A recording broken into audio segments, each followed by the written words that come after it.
Hello दोस्तों, कैसे हो आप सभी। Welcome back my channel. तो आज ननू जल्दी सुबह सुबह भाग गया है जॉब पर अपनी। तो मैंने सोचा कि मैं ही अपना खाना पीना बनाती हूँ और खाती हूँ आराम से बैठ के। मैंने दिन का खाना भी नहीं बनाया अभी, क्योंकि उसने बोला कि मेरे को सुबह सुबह मैं बना लेती थी कि वो खाएगा बोल के ना। अभी तो उसने बोला कि नहीं खाना है, कि दिन के लिए बना के रखियो। वही देख रही हूँ कौन सी दाल बनाऊँ। तो मुझे राजमा चावल इतने पसंद है कि मैं थोड़े थोड़े दिन बाद राजमा चावल बनाती ही रहती हूँ। मेरे राजमा चावल और आशीष को मैंने वहाँ पे दिए और इतने में आ गया आइसक्रीम वाला, और वो गया है आइसक्रीम लेने बाहर, भाग गया। मैंने बोला था रुका रही है, वो गायब भी हो गया। गाय पता नहीं मेरा व्लॉग बनेगा कि नहीं बनेगा, क्योंकि हमारे पड़ोस में चल रहा है काम और इतना वो चला रखा उन्होंने, जो बेल्डिंग नहीं करते घै घै, इतनी आवाज़ आ रही है। कुछ भी बोलती हूँ घै घै की आवाज़ आने लगती है, पूरा का पूरा लाइन ख़राब हो जाता है बोला हुआ। फिर अब तो थोड़ा सा सही भी है कि वो ठक ठक कर रहे हैं अभी। तो उनका घर बन रहा है, तो ये भी नहीं, सबका ही बनता है, कल के दिन मेरे घर में भी हो सकता है ये। तो यार थोड़ा सा ना प्रॉब्लम हो रहा है मेरे को ब्लॉग शूट करने में। बस ऐसी आवाज़ आती रहती है घै, फिर थोड़ी देर में घै। कुछ मोहतरमा ऐसी आती है यहाँ पर, वो मेरे को तो नहीं लिखती कुछ भी, वो उनको लिखती है जो मेरे कमेंट में मेरे लिए अच्छा लिखते हैं ना, उनको कमेंट में लिखती हैं। देखो मेरा इतना लॉस हो गया, मैं चाहती तो अपना QR कोड देती लोगों से, कुछ भी है कि आप मेरी हेल्प कर दो। मैंने आज तक यहाँ पर कोई ऐसा वीडियो नहीं डाला जिससे मैं लोगों से कुछ चीज़ मांगकर इस घर में लगाया हो। ऊपर वाले की इच्छा थी, उनकी मर्जी थी खुदा की कि उन्होंने मुझे घर दिया। मैं यूँ नहीं कहती लोगों ने दिया, ये खुदा ने मुझे घर दिया है। लोगों ने मेरी कोई मेरे घर बनाने में हेल्प नहीं करी है। मुझे एक कंपनी में थी, मैं उस कंपनी से मुझे बहुत सारी चीज़ें दी जाती थी डिटेल में कि आपको ये करना है, इस टाइम से इस टाइम लाइव बैठना है, आपको इतने वीडियो एक दिन में पोस्ट करने हैं। तो मैं उनके अकॉर्डिंग वो सारे काम मैंने किए थे, और उनके बदले उन्होंने मुझे इस घर को बनाने लायक पैसे दिए थे, जो मैंने घर बनाया है। प्लीज़ ऐसी अफवाह ना उड़ाएं। अगर आप पे जलन हो रही है आपको मेरे घर में चीज़ें देख के, तो प्लीज़ ऐसी नफरत ना करें। जो भी आपको चाहिए मेरे जैसा, तो खुदा से मांगे। तो नॉन ने कहा था खाना बना दिया हूँ, और मैंने खाना खुना सब बना के रखा है। काश वो आ जाता खाने के लिए। वो आज खाना खा के भी नहीं गया, सिर्फ मात्र चाय पी के गया है। थोड़ा सा मेरे को दया लगती है, बहुत गड़बड़ करता है लाइफ में। देखो उसकी इतनी गलतियाँ माफ़ करिए, कोई कर नहीं सकता। और लगभग 3-4 बज गए हैं, आ जाता तो ठीक आती है वो। मेरा फिक्र तो होती है मुझे, मेरे बच्चों का बाप है वो।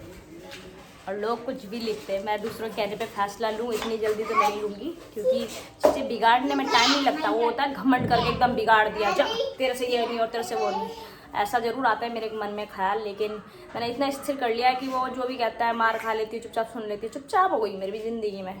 और उसने जब ऐसा देखा तो अब वो भी चुपचाप हो गया। वो मुझे समझाता है अच्छी अच्छी बातें, और जो कि मैं बिल्कुल भी सुनना नहीं चाहती उसकी बातें। पति पत्नियों की नौटंकी है, ये है वो है। मेरा झगड़ा तो जब से मेरी शादी हुई तब से ही चल रहा है, वो तो मैं बना के रखा हुआ है मैंने आज तक। तब तक सुधारूंगी जब तक वो सुधर ना जाए, तब तक सुधारूंगी। माँ भी अपने बिगड़े हुए बच्चों को ना, तो पता क्या करते हैं लोग, बिगड़ा हुआ तो होता है उनका लड़का, ठीक है, अब कैसे करते हैं उसको सुधारने के लिए क्या करते हैं, किसी बेचारी भोली वाली लड़की से शादी कर देते हैं, वो उसकी ज़िंदगी तबाह हो जाती है। उसके साथ भी फिर ऐसे होता है। तो इसलिए सबसे बढ़िया है, अगर आपका लड़का बिगड़ा हुआ है पहले उसको सुधारो, फिर उसकी शादी करना। वरना किसी की बेटी को मत बांधना, बेचारी वो पूरी ज़िंदगी भर रोती रहती है। फिर अच्छा दिखा के लोग शादी तो करवा देते हैं, पता नहीं कौन कौन से बाद में गुण दिखाई देते हैं। वो कोई नहीं जानता कि कौन सा बंदा क्या निकलेगा। हमारे मोहल्ले में इतने सारे डिवोर्सी मैंने देख रखे हैं, मतलब बहुत अच्छी शादी हुई है यहाँ पे। मेरे हस्बैंड उनकी शादियों में भी गए हैं, लेकिन अब जब देखने को मिलता है ना, पता चलता है चाहे आप कितना भी अच्छा कुछ भी ढूंढ लो, लोग बुराई नहीं दिखाते, सिर्फ अच्छा ही दिखाते हैं। और मैंने तो यहाँ पूरा कूड़ा करके रखा है, सारी बुराई दिखाई, अच्छा ही नहीं दिखाया मैंने आज तक अपने वीडियो में। दोनों को देखना है, माइंड क्राफ्ट बनेंगे, ये कागज लगा के मुंह पे, और माइंड क्राफ्ट बन के खेलेंगे।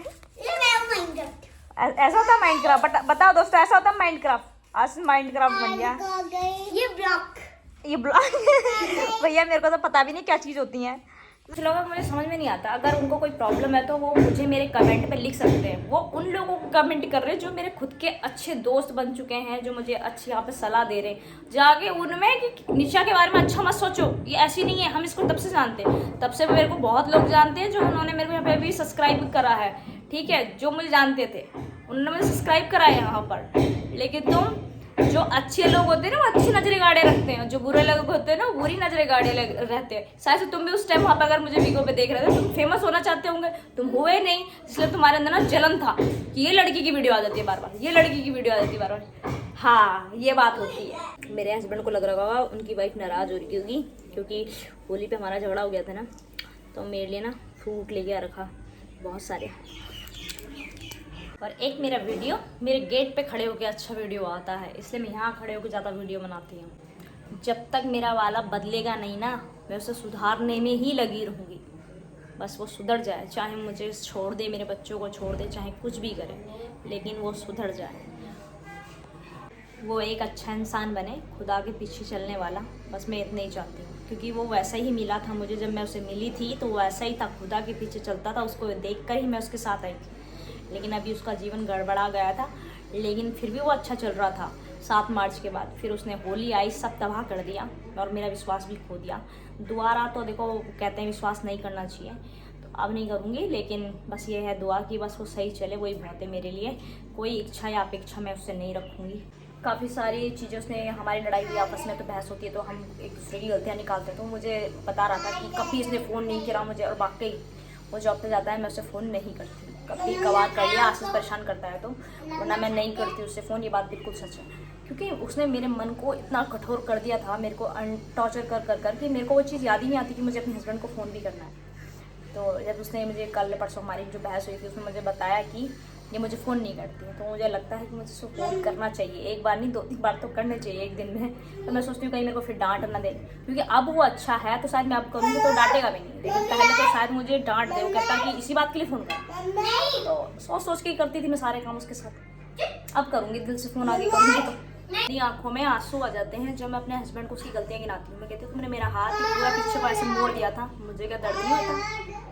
तो लगता होगा उनको कि हाँ मैंने बहुत गलत किया अपनी वाइफ के साथ, क्यों किया तूने ऐसा? मतलब छोटी छोटी बातों पर अगर किसी का पड़ोस के किसी का सामान अपने घर में ला के अभी रख दिया ना कि थोड़ी देर रख लो अपने फ्रिज व्रिज में कुछ भी, उसने उस चीज़ के लिए भी मुझे बहुत डांटा है। मैंने सब हाथ उसी के चक्कर से काट रखे थे कि यार मेरे को समझ में नहीं आता, मैं जो पढ़ती हूँ उसमें लिखा रहता है कि हेल्प करो अड़ोसी पड़ोसी सबकी, और जो मैं कर देती हूँ तो उसमें मैं फिर ऐसे ऐसे सिचुएशन में पड़ जाती हूँ। मेरे को तो आज तक समझ में नहीं आया मुझे जिस इंसान के साथ रखा प्रभु ने, मेरे से कितनी गलतियाँ हुई हैं। पर उसकी नज़रों में सही रहो, भले खुदा की नज़रों में गलत हो जाए, पर मैंने क्या करा, मैं खुदा की नज़रों में सही रहने के लिए मैंने अपने हस्बैंड से इतना टॉर्चर सहा है, कोई लिमिट नहीं है उसकी। अब तो मैं उसे क्या ही छोड़ूंगी, अब तो वो सुधरने की भी कोशिश कर रहा है। 8 साल में नहीं छोड़ा, जिसने मुझे इतना टॉर्चर करा है। कल परसों मेरे से बात करते करते ना मैं उसको उसकी गलतियाँ गिनाती थी ना, मैं खुद रोने लगी थी। फिर उन्होंने समझाना छोड़ा मुझे और चुपचाप जल्दी जॉब पे भाग गया। और ये ना मैं किचन में खड़े होकर वीडियो बनाती हूँ काफ़ी बार, तो ये फ्रिज ना पीछे रखा हुआ है। अभी ये पीछे आ जाता तो मैं क्या करूँ? आप लोगों को लगता है मैं फ्रिज दिखा रही हूँ? अरे इससे सुंदर सुंदर फ्रिज आते हैं, डबल डोर के आते हैं, बड़े बड़े आते हैं, दोनों तरफ से दरवाजे खुलते हैं। यार तुमने तो बस छोटे से फ्रिज को लेके पीछे पड़ गए। आपको ज़्यादा अच्छा लगता होगा शायद से, आपको ज़्यादा कीमत का लगता होगा ये। मम्मी आज और चावल चिपक रहे हैं मुँह पर। मम्मी चावल। माय गॉड, मेरी बेटी क्या करके गई है ये? इस पे से कुछ मत करना, मैं इसको भाई नहीं नहीं नहीं नहीं, मैं झाड़ू लगा रही थी नीचे, मैं उठा लूंगी इसको, ऐसे करके उठा लूंगी। नीचे मत करो बिल्कुल भी। खाना खा लो आशीष, तुमने मांगा क्यों? जब तेरे को खाना नहीं था तूने मांगा क्यों? अब इसे खत्म कर दे वरना खाना नहीं दूँ। नोनू को फोन करा था मैंने, वो खाना खाने आ रहा है, शुगर कर लिया इसने, तो सारा चावल गिरा रखा था, उसके तो पैर में चिपकता है और डांटने लगता है। शाम के 5:30 बज गए, इस टाइम खाना खाने के लिए मेरे हस्बैंड सुबह से खाना नहीं। उसकी इतनी मेहनत देख कर ना कभी कभी मैं उसको नहीं छोड़ती, मैं हमेशा उसके लिए कुछ ना कुछ उसको साथ देने के लिए करती रहती हूँ ताकि उस पर लोड ना पड़े। बट उसने कभी समझा ही नहीं, उसको लगता है कि मैं घमंड करती हूँ। मैं घमंड बिल्कुल भी नहीं करती हूँ, क्योंकि मैं देखती हूँ ना उसके ऊपर ज़्यादा भार हो गया तो वो ऐसा रिएक्ट करता है जिससे मैं उस पर बोझ हूँ। मतलब बहुत बार अपने आप को ही फील हो जाता है और बोलने के इंसान को क्या ही ज़रूरत पड़ती है। गाड़ी की वजह, हमारी गाड़ी की वजह नोनू आ गया, नोनू ने चश्मा ले लिया। आया नोनू, खाना खाया और फिर चला गया। Okay friends, like and share my video and subscribe my channel. नहीं शेयर मत करना, लाइक और सब्सक्राइब जरूर कर लेना।